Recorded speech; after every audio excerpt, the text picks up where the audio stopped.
अस्सलाम वालेकुम स्टूडेंट्स, कैसे हैं आप सब। आज हम स्टार्ट करेंगे पार्टनरशिप। पिछले क्लास में हमने सोल प्रोप्राइटरशिप को काफी डिटेल में पढ़ा था। यहाँ पे सबसे पहले हम देखेंगे पार्टनरशिप की डेफिनेशन। पार्टनरशिप एक एग्रीमेंट होता है। पार्टनरशिप एक एग्रीमेंट होता है दो या दो से ज्यादा लोगों के दरमियान। पार्टनरशिप एक एग्रीमेंट होता है दो या दो से ज्यादा लोगों के दरमियान, जिसमें वो ये डिसाइड करते हैं कि एक बिजनेस को या एक बिजनेस वेंचर को या एक बिजनेस एंटिटी को लेके चलेंगे और जो भी प्रॉफिट या लॉस होगा उसे शेयर करेंगे। Partnership is an agreement between two or more people who decides to take on a business or a business venture and share profits and losses of the business। Partnership एक agreement है दो या दो से ज्यादा लोगों के दरमियान, जिसमें वो डिसाइड करते हैं कि किसी बिजनेस को लेके चलेंगे और प्रॉफिट एंड लॉस शेयर करेंगे। सिर्फ जो डेफिनेशन है इसके चार पार्ट्स हैं। पार्ट नंबर वन, पार्टनरशिप एक एग्रीमेंट है। पार्ट नंबर टू, दो या दो से ज्यादा लोगों के दरमियान। पार्ट नंबर थ्री, कि यहाँ पे एक बिजनेस एंटिटी या बिजनेस वेंचर या बिजनेस लेके चला जाए। पार्ट नंबर फोर, यहाँ पे प्रॉफिट एंड लॉस डिस्ट्रीब्यूट होगा, शेयर होगा। सबसे पहले पार्ट नंबर वन को समझते हैं। पार्टनरशिप एक एग्रीमेंट है, सही है, कि यहाँ पे एक एग्रीमेंट होना चाहिए दो या दो से ज्यादा लोगों के दरमियान। अब वो एग्रीमेंट जो है ना, वो आपके पास रिटन भी हो सकता है, ओरल भी हो सकता है। मैं अपने मैं एक दुकान चलाता हूँ, सही है, मैं एक दुकान चलाता हूँ और मेरे बराबर में भी एक बंदा दुकान चलाता है। मैं जो दुकान चलाता हूँ, लेट सपोज वो दुकान है जनरल स्टोर है, सही। बराबर में जो दुकान चल रही है वो डेयरी शॉप है, सही। डेयरी शॉप वाला मेरे पास आया या मैं उसके पास गया, उसने मुझे कहा या मैंने उसको कहा कि भाई काम करते हैं कि तुम्हारी दुकान का कुछ प्रोडक्ट मेरी दुकान से रिलेट करता है, सही है। कि लेट सपोज अगर मैं जनरल शॉप पे बैठा हूं तो शायद मेरे फ्रीजर में जो है वो मार्जरीन रखा हुआ होगा, बटर रखा हुआ होगा, या जो मिल्क बेस्ड आपके पास बेवरेजेस होते हैं, जैसे कि आपके पास स्ट्रॉबेरी शेक होता है या फिर आपके पास पाकुला मिल्क है, सही है, ये सारी चीजें रखी हुई हैं। इसके अलावा मेरे पास ब्रेड रखी हुई है, बंस रखे हुए हैं। तो कुछ चीजें ऐसी हैं जो कि डेयरी प्रोडक्ट के तौर पे यूज हो रही होती है, डेयरी शॉप पे यूज हो रही होती है। या फिर ऑन द अदर हैंड के जो मिल्क शॉप है वहां पे कुछ प्रोडक्ट ऐसा होगा जो कि जनरल स्टोर पे रखा जा सकता है। तो यहाँ पे हमने पार्टनरशिप ये कर लिया, एग्रीमेंट ये कर लिया कि हम लोग अगर कोई प्रोडक्ट कोई आपकी दुकान से खरीदना है, मेरी दुकान से खरीदना है, तो हम उसको 50-50% शेयरिंग पे रख लेंगे। तो यहाँ पे एक एग्रीमेंट है। मुझे एक मिनट दीजिएगा जी।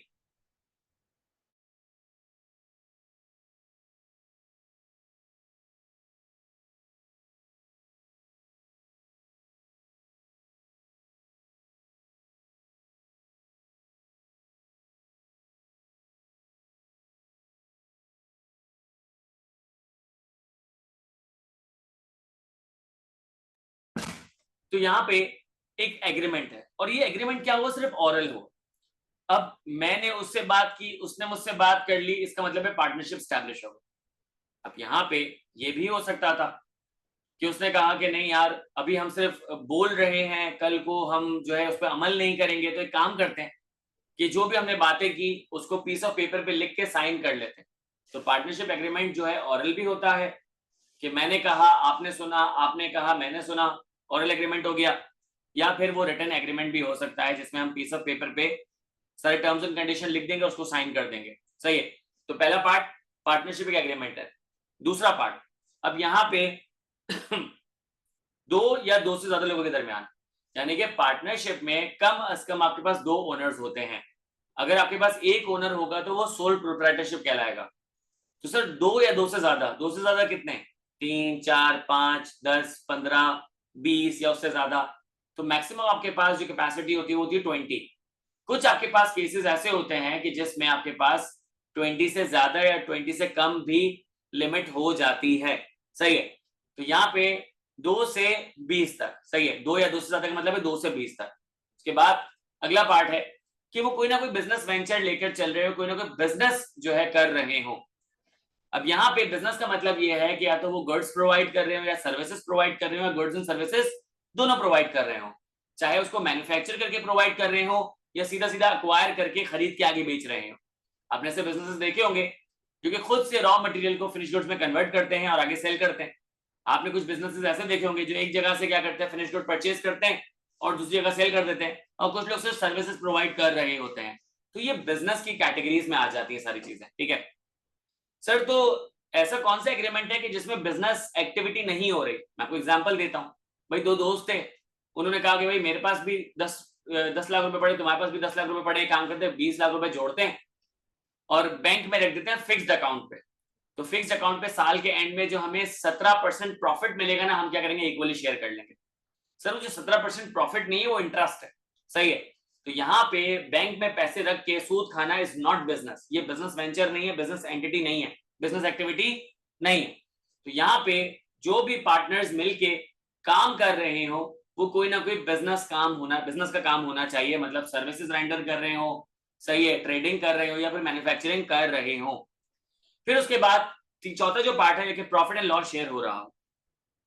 दो लोग हैं, उन्होंने कहा कि यार हमने एग्रीमेंट किया है कि हम पार्टनरशिप करेंगे, और पार्टनरशिप में ये है कि हम लोग जो है ना सर्विसेज रेंडर कर रहे हैं। मैंने कहा कि भाई आपका प्रॉफिट शेयरिंग परसेंटेज क्या है? इसने बोला कि मेरा जो परसेंटेज है वो 100% है, इसका 0% है। सर तो 100 और 0 कोई शेयरिंग नहीं हुई है, सही। इसका मतलब है कि दूसरा पार्टनर क्या कर रहा है कि कोई प्रॉफिट या लॉस नहीं ले रहा है, तो this is not a partnership. यहाँ पे कोई ना कोई प्रोपोर्शन होना चाहिए, 50-50, 60-40, सही है, 70-30, 80-20, 90-10, 95-5, 99-1, कोई ना कोई प्रोपोर्शन होना चाहिए, कुछ परसेंट दूसरे बंदे को मिले, otherwise it's not a partnership. तो डेफिनेशन हुई, a partnership is an agreement between two or more people who decide to take on a business venture and share profit and losses, सही है। तो यहाँ पे this is called partnership. I hope आपको definition समझ आ गई होगी।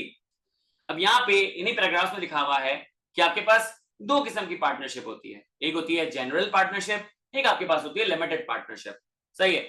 सबसे पहले मैं बात करूंगा जनरल पार्टनरशिप की। जनरल पार्टनरशिप की डेफिनेशन सुनिएगा। जनरल पार्टनरशिप वो पार्टनरशिप है जिसमें तमाम पार्टनर्स जनरल पार्टनर्स होते हैं। जनरल पार्टनरशिप वो पार्टनरशिप है जिसमें तमाम पार्टनर्स जनरल पार्टनर्स होते हैं। Sir it does not make any sense, समझ ही नहीं आ रहा है कि यार क्या बात कर रहे हैं आप। तो देखो इस डेफिनेशन को समझने के लिए व्हाट इफ कि अगर मैं तुम्हें जनरल पार्टनर्स की डेफिनेशन बता दूं तो तुम्हें समझ आ जाएगा। जनरल पार्टनर्स वो पार्टनर्स होते हैं जिनके पास दो कैरेक्टरिस्टिक्स होती हैं। जनरल पार्टनर्स वो पार्टनर्स होते हैं जिनके पास दो कैरेक्टरिस्टिक्स होती हैं। कैरेक्टरिस्टिक नंबर 1, जनरल पार्टनर्स की लायबिलिटी बिजनेस में अनलिमिटेड होती है। जनरल पार्टनर्स की लायबिलिटी बिजनेस में अनलिमिटेड होती है। दूसरी कैरेक्टरिस्टिक कि जनरल पार्टनर की responsibility towards the management of the business भी अनलिमिटेड होती है। उसकी लायबिलिटी भी अनलिमिटेड है, उसकी रिस्पॉन्सिबिलिटीज भी अनलिमिटेड है, वो हो गया जनरल पार्टनर। तो सर जनरल पार्टनरशिप की डेफिनेशन ऐसी हो सकती है, जनरल पार्टनरशिप वो पार्टनरशिप है जिसमें तमाम पार्टनर्स की लायबिलिटीज भी अनलिमिटेड है, उनकी रिस्पॉन्सिबिलिटीज भी अनलिमिटेड है। बिल्कुल ऐसा ही है, सही है। मैंने आपको शुरू के चैप्टर के शुरू में डिस्क्लेमर दिया था कि इस चैप्टर में हम बहुत सारी बातें जनरलाइज्ड फॉर्म में करेंगे, और मैंने आपको बताया था कि पार्टनरशिप में हम जो पढ़ रहे होते हैं ना फॉर्म ऑफ पार्टनरशिप, वो ज्यादातर हम पढ़ रहे होते हैं जनरल पार्टनरशिप। जब भी हम पार्टनरशिप पढ़ रहे होते हैं तो हमारे माइंड में कौन सी पार्टनरशिप आ रही होती है? General partnership. कि हमें पता है कि इन सब की लायबिलिटी भी अनलिमिटेड होगी, इन सब की रिस्पॉन्सिबिलिटी भी अनलिमिटेड होगी, लेकिन आपके पास कुछ स्पेसिफिक टाइप ऑफ पार्टनरशिप ऐसी हैं जिसमें शायद पार्टनरशिप में लायबिलिटी लिमिटेड हो या उनकी रिस्पॉन्सिबिलिटी लिमिटेड हो। तो यहाँ पे दूसरी पार्टनरशिप आ रही है लिमिटेड पार्टनरशिप। लिमिटेड पार्टनरशिप की डेफिनेशन, लिमिटेड पार्टनरशिप वो पार्टनरशिप है जिसमें कम अज कम एक लिमिटेड पार्टनर हो, कम अज कम एक अनलिमिटेड पार्टनर हो, या कम अज कम एक जनरल पार्टनर हो। लिमिटेड पार्टनरशिप वो पार्टनरशिप है जिसमें कम अज कम एक लिमिटेड पार्टनर हो, कम अज कम एक जनरल पार्टनर हो, सही है। सर जनरल पार्टनर तो मुझे पता है कि उसकी लायबिलिटी और उसकी रिस्पॉन्सिबिलिटी अनलिमिटेड होगी। लिमिटेड पार्टनर का क्या है? लिमिटेड पार्टनर की दो कैरेक्टरिस्टिक, लिमिटेड पार्टनर की दो कैरेक्टरिस्टिक। नंबर 1, इसकी लायबिलिटी होगी लिमिटेड, इसकी लायबिलिटी होगी लिमिटेड, और इसकी responsibility towards the management of the business होगी जीरो। इसकी रिस्पॉन्सिबिलिटी होगी जीरो और इसकी लायबिलिटी होगी लिमिटेड। तो सर लिमिटेड पार्टनरशिप की कोई एग्जांपल दें। देखो एक थी जनरल पार्टनरशिप जिसके 4 पार्टनर्स थे, ए बी सी डी। ये चारों बेस्ट फ्रेंड्स थे। डी इनसे कुछ ज्यादा ही मोहब्बत करता था, उसने सोचा था कि जिएंगे साथ मरेंगे साथ, लेकिन डी ने धोखा दे दिया। डी का हो गया इंतकाल। अब जब डी का इंतकाल हो गया तो ए बी और सी बच गए। अब जब डी का इंतकाल हुआ तो ए बी सी ने सोचा कि अब डी तो मर चुका है, तो इसके पैसे इसके घर वालों को कैसे वापस करें। तो घर पे जब डी की वसीयत खुली तो उसमें पता चला कि डी का बेटा है ई। डी चाहता था कि जब वो मर जाए तो उसका जो बेटा ई है ना वो पार्टनरशिप में आ जाए। सही है, लेकिन मसला ये था कि डी कुछ जल्दी मर गया था और ई जो है उसका बेटा, उसकी जो एज थी वो अभी थी 13 साल। वो अभी माइनर है, कानून की नजर में वो माइनर है, कॉन्ट्रैक्ट्स में एंटर नहीं हो सकता। तो अब यहाँ पे जब ई को पार्टनर बनाया गया, जब ई को पार्टनर बनाया गया पार्टनरशिप में, तो कौन सा पार्टनर बना? लिमिटेड पार्टनर बना। वो बना लिमिटेड पार्टनर। तो अब इस लिमिटेड पार्टनरशिप में जो जनरल पार्टनरशिप थी वो कन्वर्ट हो गई इनटू लिमिटेड पार्टनरशिप। क्योंकि पहले आपके पास चारों जनरल पार्टनर्स थे, यानी कि उनकी लायबिलिटी भी अनलिमिटेड थी, उनकी रिस्पॉन्सिबिलिटी भी अनलिमिटेड थी। डी का इंतकाल हुआ, डी की जगह गया ई। ई जो है माइनर है, वो कॉन्ट्रैक्ट में एंटर नहीं हो सकता, तो उसे लिमिटेड पार्टनर बना दिया, यानी कि उसकी रिस्पॉन्सिबिलिटी होगी 0, कि वो कोई काम ही नहीं कर सकता। क्यों? क्योंकि वो कॉन्ट्रैक्ट में एंटर ही नहीं हो सकता। तो जब वो काम नहीं करेगा तो उसकी लायबिलिटी कर दी गई लिमिटेड, तो वो बन गया लिमिटेड पार्टनर। तो अब जो पार्टनरशिप है जनरल पार्टनरशिप से चेंज होकर हो गई लिमिटेड पार्टनरशिप। आई होप आपको लिमिटेड पार्टनरशिप समझ आ गई होगी। इसके बाद आपके पास तीसरी भी कैटेगरी लिखा हुआ है जिसका नाम है limited liability partnership. Limited liability partnership which are similar to general partnership. ये जनरल पार्टनरशिप के सिमिलर है, except the partners are not held responsible for the business debt and liabilities. Partner जो है वो रिस्पॉन्सिबल नहीं होंगे बिजनेस डेट और liabilities के, पता है कब तक? अपने पर्सनल एसेट्स को लेकर, अपने पर्सनल एसेट्स को लेकर। यानी कि ये कह रहा है कि लिमिटेड लायबिलिटी पार्टनरशिप में आपके पास तमाम पार्टनर्स की रिस्पॉन्सिबिलिटी तो अनलिमिटेड होगी, उनकी रिस्पॉन्सिबिलिटी तो अनलिमिटेड होगी, लेकिन उनकी लायबिलिटी लिमिटेड होगी। सर यहां तो लिखा हुआ है कि उनकी लायबिलिटी होगी नहीं, are not held responsible for business debt and liability. Sir business debt और लायबिलिटी के लिए बिजनेस तो लायबल होगा, लेकिन उनकी पर्सनल एसेट्स लायबल नहीं होंगे। कि मैं आपको एग्जांपल देता हूं, भाई लिमिटेड लायबिलिटी पार्टनरशिप है, उसमें उनका जो एसेट था, बिजनेस एसेट, वो था एक 10 लाख रुपए का, और उन्होंने लोन लिया हुआ था 15 लाख रुपए का। अब जब वो लोन पे ऑफ नहीं कर पाए तो उन्होंने बिजनेस के एसेट्स को सेल किया और 10 लाख रुपए पे कर दिया, 5 लाख रुपए बचे। तो 5 लाख रुपए अब पार्टनर्स अपने घर से लेकर नहीं आएंगे, कि जो वो है ऑर्गेनाइजेशन है वो कह रही है कि भाई हमने तो आपको 15 लाख का लोन दिया था, अब आप अपने पर्सनल एसेट्स बेच के मुझे लोन वापस करो। वो बोलेंगे नहीं कर सकते, आपको पता होना चाहिए था हम लिमिटेड लायबिलिटी पार्टनर्स हैं, हम लोग क्या करेंगे, बिजनेस डेट्स और लायबिलिटीज के लिए हम अकाउंटेबल नहीं है, हमारी लायबिलिटी है लिमिटेड। तो हमने अपना बिजनेस बेच के आपको आपके पैसे वापस कर दिए, अब बिजनेस खत्म, तो इसका मतलब ये है कि अब हम लायबल नहीं है। तो मैं रिपीट करूंगा, जनरल पार्टनरशिप जिसमें तमाम पार्टनर्स जनरल पार्टनर्स होते हैं। जनरल पार्टनर्स की दो कैरेक्टरिस्टिक्स, उनकी लायबिलिटी भी अनलिमिटेड होती है, उनकी रिस्पॉन्सिबिलिटी भी अनलिमिटेड होती है। सही है। फिर आ जाता है लिमिटेड पार्टनरशिप। लिमिटेड पार्टनरशिप में आपके पास कम से कम एक लिमिटेड पार्टनर होगा और एक आपके पास जनरल पार्टनर होगा। सर जो लिमिटेड पार्टनर होगा उसकी दो कैरेक्टरिस्टिक्स, एक ये कि उसकी लायबिलिटी लिमिटेड है, उसकी रिस्पॉन्सिबिलिटी 0 है। तो सर तीसरी आ जाती है limited liability partnership. Limited liability partnership में लिमिटेड लायबिलिटी पार्टनर्स होते हैं। लिमिटेड लायबिलिटी पार्टनर्स की दो कैरेक्टरिस्टिक, नंबर 1 कि उनकी जो है रिस्पॉन्सिबिलिटी अनलिमिटेड होती है, लेकिन उनकी लायबिलिटी होती है लिमिटेड। तो सर ये जो आपके पास 3 किस्म की पार्टनरशिप बनी, इनका रीजन क्या था? देखो जनरल पार्टनरशिप का तो वही रीजन है कि भाई आप जो है वो पार्टनरशिप लेके चल रहे हो, तो आप क्या कर रहे हो कि जो भी आप लायबिलिटी ओन कर रहे हो तो वो लायबिलिटी आपने पे ऑफ करनी ही है। अगर बिजनेस के एसेट्स इनसफिशिएंट है तो आप अपने घर से पैसे लेकर आओगे। सही है, तो ये जनरल बात है। और दूसरी जनरल बात क्या है कि हर पार्टनर अपने बिजनेस के लिए 100% रिस्पॉन्सिबल है। ये बात कैसे पता चलती है सर? जब इंशाल्लाह आप कैफ 4 में पढ़ोगे पार्टनरशिप, तो वहां पे आपको पता चलेगा कि पार्टनर्स जो है वो दूसरे पार्टनर्स के और अपनी फर्म के म्यूचुअल एजेंट होते हैं। कि यहाँ पे अगर पार्टनर है ए बी सी डी और डी जो है वो फ्रॉड कर जाता है पार्टनरशिप में, तो यहाँ पे पार्टनर ए बी और सी जो है ना वो जवाबदेह होंगे। वो जवाबदेह होंगे। ए नहीं कह सकता कि भाई डी ने किया, डी को पकड़ो। बी भी ये नहीं कह सकता, सी भी ये नहीं कह सकता। कम से कम वो पुलिस स्टेशन जाएंगे या कोर्ट ऑफ लॉ जाएंगे और वहां पे ये जरूर साबित करेंगे कि भाई हम इन्वॉल्व नहीं थे, उसने पर्सनल कैपेसिटी में किया है, तो रिस्पॉन्सिबिलिटी उनके सर पर आएगी। फिर अगर वो अपने आप को जो बरी कर देते हैं इस चीज से कि भाई हम शामिल नहीं थे, फिर उनको जो है ना छोड़ दिया जाएगा। लेकिन ऐसा नहीं हो सकता कि वो बोले भाई डी ने कहा है तो डी को जाके पकड़ो। वो बोलेंगे भाई आप डी के साथ पार्टनर थे, कम से कम जवाब तो दो। तो ये जनरल बात है। तो जनरल पार्टनरशिप में जनरल बात है कि रिस्पॉन्सिबिलिटी अनलिमिटेड है, लायबिलिटी अनलिमिटेड है।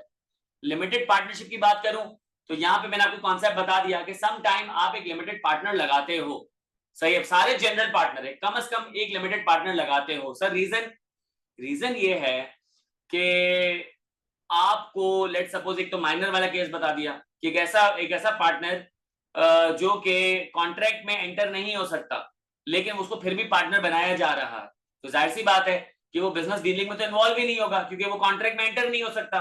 तो आप उसकी लायबिलिटी क्या अनलिमिटेड रखोगे? नहीं सर, कि अगर बिजनेस डूब जाता है तो उस बेचारे मासूम के घर से पैसे थोड़ी जाएंगे, वो तो बोलेगा मैं तो बिजनेस के डिसीजंस में था ही नहीं, तो मेरे घर से पैसे क्यों जा रहे हैं। सही है, तो इसकी लायबिलिटी लिमिटेड है कि जितना उसका शेयर है ना उतने पैसे उसके डूबेंगे। सही है।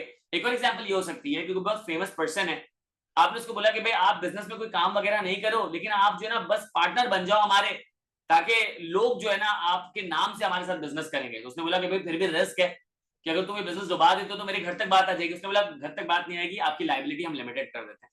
सही है, तो limited liability partner, sorry limited partner. फिर लिमिटेड लायबिलिटी पार्टनरशिप का कॉन्सेप्ट यहां से आया क्योंकि जो जनरल पार्टनरशिप थी ना, ये लिखा हुआ ना कि क्या नाम है, ये जनरल पार्टनरशिप की जैसी ही होती है, बस में लायबिलिटी आपकी लिमिटेड होती है। कि जनरल पार्टनर्स को ये डर लगता था कि यार अगर हम जनरल पार्टनर्स हैं तो हमारी रिस्पॉन्सिबिलिटी तो अनलिमिटेड है, हम जैसे चाहे वैसे बिजनेस करें। लेकिन मसला सारा ये आ जाता है कि हमारी लायबिलिटी अनलिमिटेड तो फंस जाते हैं। तो कानून ने बोला तुम अपने आप को रजिस्टर करो या अपने आप को जो है ना वो एग्रीमेंट बनाओ एज लिमिटेड लायबिलिटी पार्टनर्स, कि तुम दुनिया को बता दो कि तुम वो पार्टनरशिप हो जो काम तो खुद करते हो सारे। सही है, काम सारे खुद करते हो लेकिन तुम्हें उतना लोन दे जितना तुम्हारा बिजनेस का एसेट है, उससे ज्यादा तुम्हें लोन ना दे, क्योंकि अगर तुम डिफॉल्ट कर जाते हो तो तुम अपने पर्सनल एसेट से पे नहीं कर पाओगे तो उनका नुकसान हो जाएगा। तो this is called limited liability partnership. I hope आपको ये बात समझ आ गई होगी। इसकी गुड क्वेश्चन, समटाइम्स पड़ता है समटाइम्स नहीं पड़ता। जैसे जनरल पार्टनरशिप से जब लिमिटेड पार्टनरशिप में चेंज कर रहे थे तो ऐसा कोई फर्क नहीं पड़ा। हाँ, लेकिन अगर लिमिटेड लायबिलिटी पार्टनरशिप में चेंज करोगे तो फर्क पड़ेगा क्योंकि ये एक अलग कानून है। पार्टनरशिप एक्ट एक अलग कानून है, लिमिटेड लायबिलिटी पार्टनरशिप एक्ट एक अलग कानून है, तो फिर उसमें थोड़ा बहुत फर्क पड़ेगा। किसी का कोई सवाल है तो पूछ लें यहाँ पे। मैं वैसे यूजुअली रीड नहीं करता लेकिन मैं आप लोगों के लिए रीड कर रहा हूं कि अगर कोई अलग बात हो तो आप मुझे बता दीजिएगा। बाकी सारी बात हमने कवर की है और आपको इससे रीडिंग की इंपॉर्टेंस पता चलेगी। A partnership exists when the owner of the business is shared by at least two people. At least two people वाली बात आ गई। In most cases, the maximum number of partners is 20. 20 वाली बात आ गई। Although there are exceptions, कुछ exceptions है जहाँ पे जो maximum की लिमिट है वो कम या ज्यादा हो सकती है, जैसे कि accountants के बिजनेस में या solicitors में। Solicitors kind of lawyers। सही है, तो ये वाली बात पहली दो लाइनें कोई मुश्किल बात नहीं थी। A business that is co-owned, सही है, by two or more, सही है, दो या दो से ज्यादा लोग बात कर चुके हैं, is referred to as partnership. अच्छा, अब बिजनेस, सही है, मैंने कहा ना तीसरा पार्ट बिजनेस वेंचर होना चाहिए, बिजनेस एंटिटी होनी चाहिए। तो बार बार कह रहा है कि अब business that is co owned by business, तीसरी बात भी आ गई। The co owners of the business are called partners and collectively they are called firm. Individually आप बंदे को पार्टनर कहोगे, कलेक्टिवली आप उनको फर्म कहोगे। द पार्टीज एग्री, मैंने कहा ना एग्रीमेंट होता है, तो वाली एग्रीमेंट वाली बात आ गई, बिजनेस वाली बात आ गई, टू और मोर वाली बात आ गई। The parties agree either orally or ideally in written writing to share in the profit and losses. तो प्रॉफिट एंड लॉस वाली बात भी आ गई ऑफ अ जॉइंट एंटरप्राइज। लिखा हुआ है a written partnership agreement spelling out the terms and condition of the partnership. मैंने कहा था ना कि यार कि हम सारे टर्म्स एंड कंडीशन लिख लेते हैं। Is recommended to prevent later conflicts, के बाद में पंगे ना हो। मैंने कहा था ना बाद में पंगे होंगे, सही है, between the partners. Such agreements typically include the name of the partnership की पार्टनरशिप का वही सारे जो फॉर्मेट होता है, पार्टनरशिप का जो नेम क्या है, उसका पर्पस क्या है, हर पार्टनर क्या कंट्रीब्यूट करेगा, पैसे लेकर आएगा, एसेट लेकर आएगा, स्किल या टैलेंट लेकर आएगा, सही है।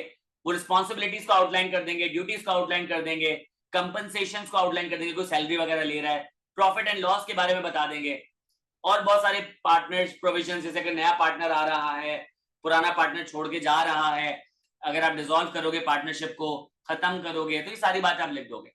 सही है, ये वाली बात थी, इसमें कोई नई बात नहीं थी, लेकिन आपने रीड करना है इसको। सही है। There are two basic types of partnership, general partnership, limited partnership. General partnership involves a complete sharing in the management of the business, unlimited responsibility. सही है। In a general partnership, each partner has unlimited liability. आ गया दो characteristic, ठीक है ना। Involves a complete sharing in the management of the business. Complete sharing का मतलब क्या है? Unlimited responsibility. Each partner has unlimited liability. बात हो गई। सही है, नीचे आ जाते हैं।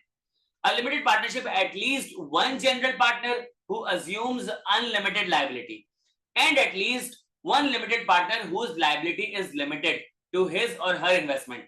तो जनरल पार्टनरशिप की लाइबिलिटी अनलिमिटेड है, लिमिटेड पार्टनर की लाइबिलिटी जो है लिमिटेड है। सही है सर। दूसरी कैरेक्टरिस्टिक अभी देखनी है। The general partners accept the risk of loss. The limited partners losses are limited to their initial investment. वही वाली बात रिपीट हो गई। Limited partners do not participate in the management of the business. यानी कि उनकी इन्वॉल्वमेंट जीरो होती है। बात लिखी हुई आ गई। सही है। Do not participate in the management of the business but share in the profit in accordance with the term of the partnership. Profit उनको मिल रहा होता है, ये बात तो वो है, मतलब ऊपर ऑलरेडी स्टैब्लिश कर दी गई कि प्रॉफिट एंड लॉस तो शेयर करेंगे। Usually general partner receive, usually जाहिर सी बात है कि लायबिलिटी उनकी अनलिमिटेड है, तो जाहिर सी बात है प्रॉफिट का परसेंटेज उनको ज्यादा मिलेगा, लेकिन ऐसा कोई पत्थर की लकीर नहीं है। सही है। फिर लिखा हुआ है there are limited liability partnership which are similar to general partnership except that partners are not held responsible for the business debt and liabilities. इस लाइन को देख के लग रहा होगा कि इनकी लायबिलिटी जीरो है, इनकी लिमिटेड लायबिलिटी है। कितना? जितना उनका बिजनेस में एसेट है वो उतना लगाएंगे, पर्सनल एसेट्स को लेकर नहीं आएंगे। सिंपल सी बात थी। आई होप आपको समझ आ गई होगी। मैंने रीड करके भी बता दिया, मैं कभी बाखुदा रीड नहीं करता, लेकिन आपके सामने रीड कर दिया ताकि आपको पता चले कि रीडिंग की इंपॉर्टेंस क्या है। अब पढ़ते हैं advantages and disadvantages of partnership. 1 minute का ब्रेक।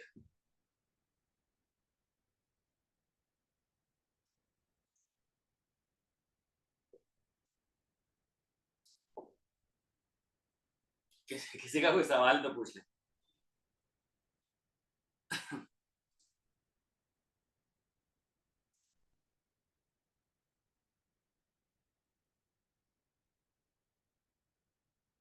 चले कंटिन्यू करते हैं।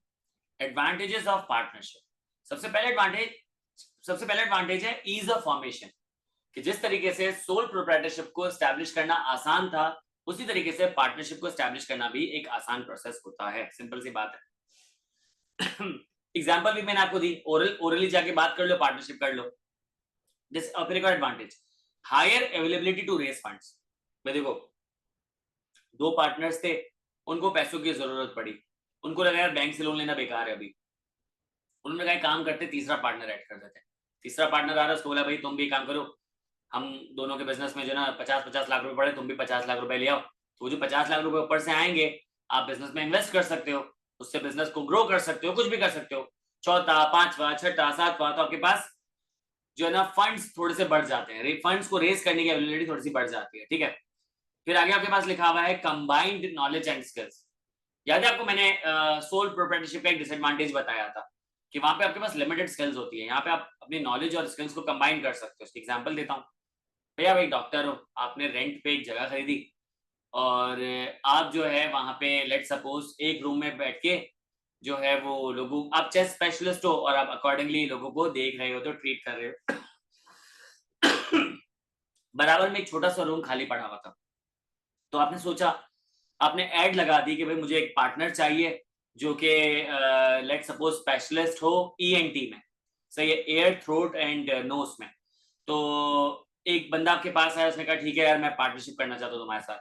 तो अब लेट सपोज दिन में अगर तुम्हारे पास जो है वो 15 क्लाइंट आते थे, तो उसके पास जो दिन में 15 क्लाइंट आते थे, अब दिन में तुम्हारे पास 15 आएंगे, इसके पास 15 आएंगे, और जो कंबाइंड, जाहिर सी बात है कि कुछ लोग ऐसे होंगे कि जिनको सीने में भी दर्द होगा और उनको नजला खांसी भी होगा, गले में भी दर्द होगा, तो वो भी आ जाएंगे। तो अब आपके पास पहले आ रहे थे अलग अलग आ रहे थे 30, और अब आपके पास कंबाइंड आ रहे हैं 35, 40 या 45।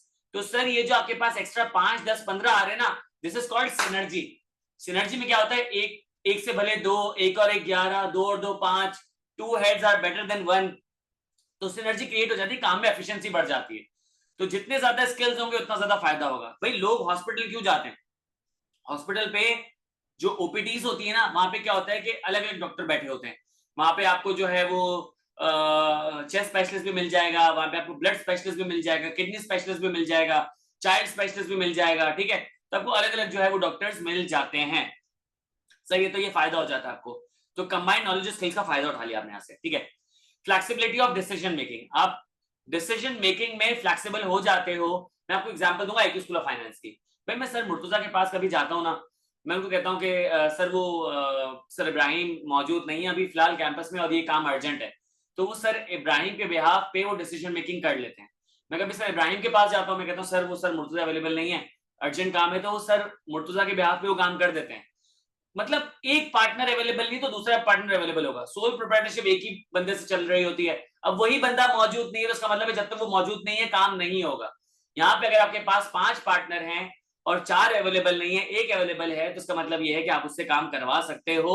तो यहाँ पे आपके पास डिसीजन मेकिंग जल्दी हो जाती है, क्योंकि यहाँ पे आपने वेट नहीं करना होता है। हर पार्टनर दूसरे पार्टनर का म्यूचुअल एजेंट होता है, उनकी गैर हाजिरी में डिसीजन मेकिंग कर सकता है। सही है, सारे नहीं लेकिन ऑपरेशनल लेवल पर और टेक्निकल लेवल पे तो एटलीस्ट कर सकता है। फिर लिखा हुआ है लेस रेगुलेटरी कंट्रोल। यहाँ पे जो गवर्नमेंट का कंट्रोल जो होता है ना कंपैरेटिवली कम होता है। अच्छा वहां पे था ईज ऑफ गवर्नमेंट रेगुलेशन, यहाँ पे लिखा हुआ है लेस रेगुलेटरी कंट्रोल। यहाँ पे सोल प्रोप्राइटरशिप के मुकाबले में रेगुलेटरी कंट्रोल थोड़ा सा बढ़ जाता है, लेकिन कंपनी के मुकाबले अभी भी रेगुलेटरी कंट्रोल काफी हद तक कम है। तो पहला एडवांटेज आपके पास ये था कि यहाँ पे आपके पास पार्टनरशिप को स्टैब्लिश करना आसान होता है, फंड्स को रेज करने के लिए अवेलेबिलिटी आपकी बढ़ जाती है, आपकी नॉलेज और स्किल्स कंबाइन करके आप सिनर्जी क्रिएट कर सकते हो, डिसीजन मेकिंग में फ्लेक्सिबिलिटी आ जाती है और रेगुलेटरी कंट्रोल आपके पास अभी भी रिड्यूस होता है। डिसएडवांटेजेस की बात करें तो अनलिमिटेड लायबिलिटी, मैंने आपको पहले भी बताया था। अनलिमिटेड लायबिलिटी का मतलब ये होता है कि जब आपके बिजनेस के एसेट्स इनसफिशिएंट होते हैं टू पे of the liability of the business, तो यहाँ पे आप अपने पर्सनल एसेट्स यूज करते हो ताकि वो लायबिलिटी पे ऑफ कर सको। कब तक? जब तक लायबिलिटी पे नहीं हो जाती, और अगर लायबिलिटी पे नहीं हो रही हो और उस प्रोसेस में आपके पर्सनल एसेट्स भी खत्म हो जाए तो आप अपने आप को बैंकरप्ट साबित करते हो और उसके बाद आपके ऊपर से लोन हट जाता है। तो सर अगर लेट सपोज यहाँ पे 2 पार्टनर्स हैं, सही है, और दोनों पार्टनर्स का जो बिजनेस में एसेट था वो था लेट सपोज, कंट्रीब्यूशन जो था वो लेट सपोज था 50-50 लाख रुपए।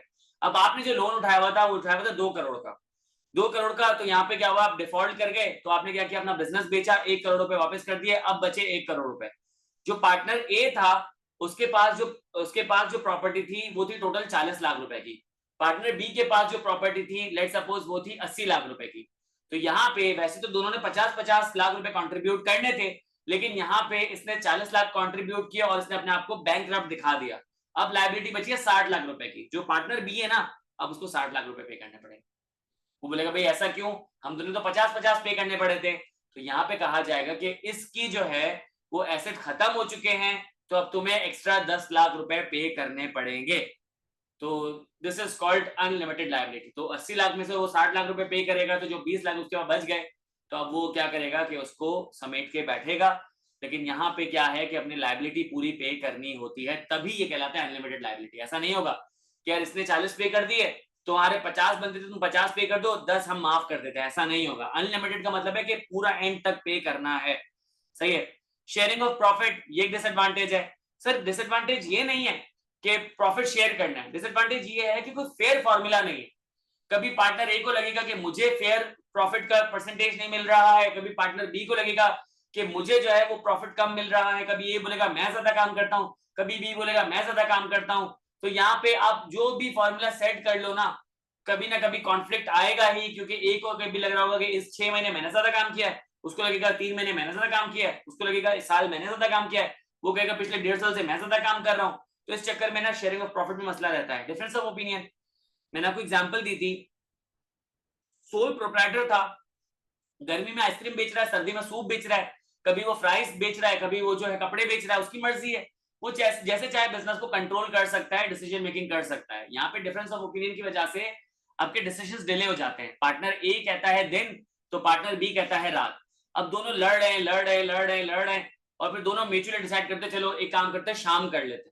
लेकिन जब तक क्या होता है कि वो डिसीजन डिले हो जाता है, उस चीज का इम्पैक्ट खत्म हो जाता है, अब वो डिसीजन बेकार हो गया। सही है। डिसोल्यूशन ऑफ पार्टनरशिप जो है ना, ये एक बहुत ही बड़ा डिसएडवांटेज है। कि आपको लग रहा होगा कि यार सोल प्रोप्राइटरशिप को स्टार्ट करना कितना आसान था, इसी तरीके से पार्टनरशिप को स्टार्ट करना कितना आसान था, सोल प्रोप्राइटरशिप को एंड करना आसान था, लेकिन पार्टनरशिप को एंड करना जो आसान नहीं है।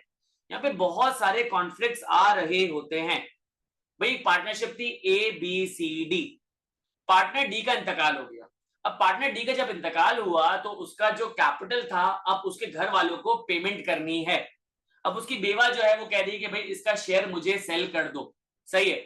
अब पार्टनर ए बी सी जो है ना वो कॉन्फ्लिक्ट में आ गए कि अब क्या करें। तो पार्टनर ए ने सजेस्ट किया कि पार्टनर डी का जो कैपिटल है ना, हम लोग इक्वली परचेज कर लेते हैं। कि उसके 30,000 रुपए थे तो 10,000 रुपए मैं दे देता हूँ, 10,000 रुपए तुम दे दो, 10,000 रुपए सी दे दे, और क्या करें हम उसका शेयर परचेज कर लेते हैं। सही है। चारों पार्टनर थे, 30,000 30,000 30,000 30,000, तो 1,20,000 की पार्टनरशिप थी। सही है। उन्होंने कहा कि उसकी जो जो बेवा है उसको हम क्या कर देते हैं कि 10,000 रुपए देके 30,000 रुपए दे देते हैं, हमारा कैपिटल हो जाएगा 40,000 40,000 40,000, और 1,20,000 से पार्टनरशिप लेके चलेंगे। लेकिन जो सी है उसने बोला कि भाई मेरे पास पैसे नहीं है, मैं नहीं दे सकता। तो ए और बी ने डिसाइड किया चलो मसला नहीं है, 15,000 रुपए मैं दे देता हूँ, 15,000 रुपए बी दे देता है, तो उसकी लाइबिलिटी पे ऑफ हो जाएगी और हम लोगों का जो कैपिटल है हम पार्टनर सेम ही रहेंगे। सी ने बोला यार ये भी सही नहीं है। हमने पूछा क्यों, तो सी ने कहा कि यार अगर ए और बी अपनी तरफ से पैसे दे देते हैं तो इसका मतलब ये है कि फिर मेरी इज्जत कम हो जाएगी। अब यहाँ पे ए ने डिसाइड किया काम करते हैं कि हम एक बाहर के बंदे को बुला लेते हैं। सी ने बोला भाई बाहर के बंदे को नहीं बुलाओ क्योंकि हमारी पार्टनरशिप में अंडरस्टैंडिंग है। तो इस तरीके के मसले मसाइल कॉन्फ्लिक्ट आ रहे होते ना, उसकी वजह से पार्टनरशिप डिसॉल्व करना, अल्टीमेटली कहते हैं काम करो पार्टनरशिप बेच देते हैं और अपना अपना पैसे लेके घर चले जाते हैं, कोई पार्टनरशिप करने की जरूरत नहीं है। सवाल ये आता है पार्टनरशिप खरीदेगा कौन। तो बहुत सारे डिसोल्यूशन में मसले आ रहे होते हैं। तो ये आपके पास डिसएडवांटेजेस था, आपको आई होप आपको समझ आ गए होंगे। सही है। यहाँ पे मीटिंग में एंड करके क्योंकि टाइम खत्म होने वाला है, वापस से रिज्वाइन कर लो 10 मिनट के बाद। फिर जो भी सवाल आते हैं मैं उनके आंसर ले लूंगा और अगली क्लास में थोड़ा सा मैं आपको रिवाइज भी करा दूंगा। ठीक है। मिलते हैं अगले लेक्चर में। कोई भी सवाल हो वहां पे पूछ लीजिएगा। और यहाँ पे आई होप आपको पार्टनरशिप उसके एडवांटेजेस और डिसएडवांटेजेस समझ आ गए होंगे। ठीक है।